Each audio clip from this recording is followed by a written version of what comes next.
Train the muscles, not the joints.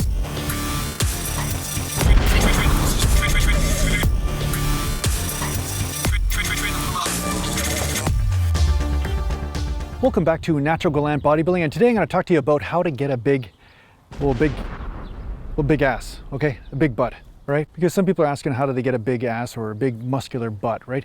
So there are a few different exercises that I stumbled across, and funny enough, it wasn't necessarily the squat for me or my body type that actually developed the glute. And that also can be because of the way I'm built, right? Because different people are built differently. Some people have more biomechanical advantage for some muscles to get utilized more than others.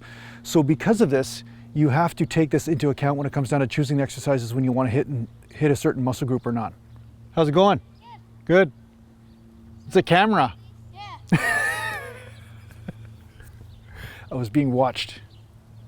Somebody was watching me make the video. Nobody's allowed to watch these videos.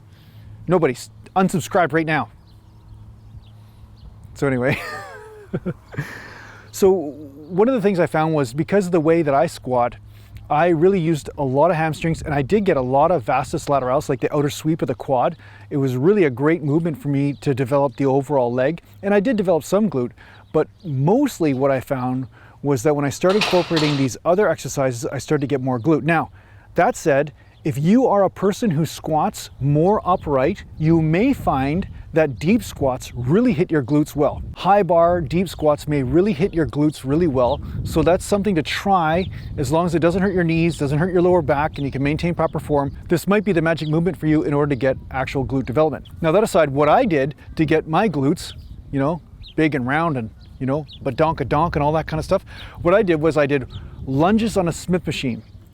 Those were one of the best movements ever because not only was there constant tension, but I was able to use the glute through pretty much the full range of motion around the hip. So I could come down with that one-legged squat, almost down to parallel with the leg, and then up. I would squeeze the glute as much as I can at the top. And it destroyed the glutes. Like once I started doing this exercise, my glutes grew like overnight. It was a massive difference in what type of development I was getting in the ass. You know what I'm saying? So that was one movement. Now another movement that I found was really great because it does focus on the stretch and the squeeze of the glute muscle is the walking lunge. Walking lunges, regardless of whether you do them heavy or do them light, you're going to get a massive amount of pumpitude and pumpy and lumpy sort of experiences in the butt because walking lunges really help you squeeze and stretch that glute maximus along with the hamstrings and things. I mean, you are getting other muscle groups involved, but because it is a very hip dominant movement, as you're doing those walking lunges, you're going to notice that you get a lot of glute development from that. Now, of course, the standard movements that are around on Instagram and YouTube and stuff is the hip thrust. I did very little hip thrusts throughout my career in bodybuilding. I never felt the need to because the one-legged squats on the Smith machine along with the walking lunges were more than good enough for me to hit the glutes and the hamstrings, and I never had any issue with underdeveloped glutes. So I never felt the need to go to that. But if you're noticing that, hey, maybe these movements that I'm talking about, you're just not really feeling it, maybe you do need to do the hip thrust. And I do these hip thrusts once in a while at Murph's gym. They have a hip thrust machine or a glute thrust machine. And that's great also for stimulating the posterior chain and getting the hamstring and the glute and the lower back to fire together at the same time, which is great for squats and deadlifts. You want to make sure that everything is firing in unison and has some sort of harmony, right? So definitely try that out if you're not getting the results that you want from these other movements I'm talking about. Now, of course, sprinting is going to work the glutes because again, it's a extension of the hip all the way in a squeeze. You're going to get hamstring and glute involved in that. Also, the other thing you might want to try, the wind is coming. Wind is always up here.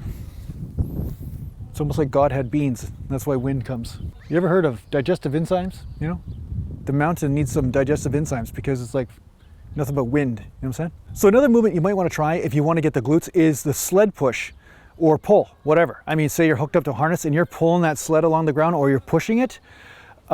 Ideally, you would have the harness hooked up around the waist and you would be pulling it because if you're pushing, sometimes you're activating those psoas muscles so much. So maybe your abs and your psoas muscles and the front of your anterior chain, I guess you could say, would be getting fatigued as well along with the arms and stuff.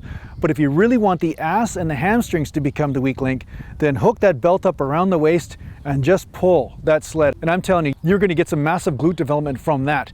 And it's a pretty good movement too for cardio and all that kind of stuff, depending on how how long your sets are, how much endurance you're doing, and how heavy you're going, you know, the intensity. But this is another movement I didn't really do a lot of. What I did do was the one-legged squats on a Smith machine and the walking lunges, and that was more than enough to really stimulate glute growth for myself. So yeah, give those things a try. Hopefully this helps you get a big ass and you get all the attention in your neighborhood. Maybe you live in a neighborhood where people who have big asses are important. I don't know. If you do, hopefully this brings all the VIP status that you crave and deserve to you. And thanks a lot for watching. If you need to get a hold of me, just go to naturalgallantbodybuilding.com, and thanks to the Patreon supporters. And just so you guys know, I'm going to be uploading more stuff for Patreon now. I'm going to be doing more videos for Patreon, whether it's live workouts, whether it's just, you know, thoughts and tips and tricks and things, just more video stuff on there. And I'm going to be doing YouTube. I'm going to be doing videos for YouTube, but I'm going to basically put a little bit more energy into the Patreon as opposed to YouTube, because YouTube's not really promoting my stuff. So YouTube is not really a sustainable practice for me to do 5 uploads a week or whatever with all the work and everything when it doesn't really promote my stuff. So I am on Patreon. You want to join me there, you can. Otherwise, I will be still uploading here. I still will be doing, you know, a few videos a week. But yeah, if you want more stuff, then yeah, you can find me on Patreon. All right. So thanks a lot for watching. If you need to get hold of me, just go to naturalgallantbodybuilding.com and take care for now. Mountain. Oh, you gotta see the arms, eh? Mountain.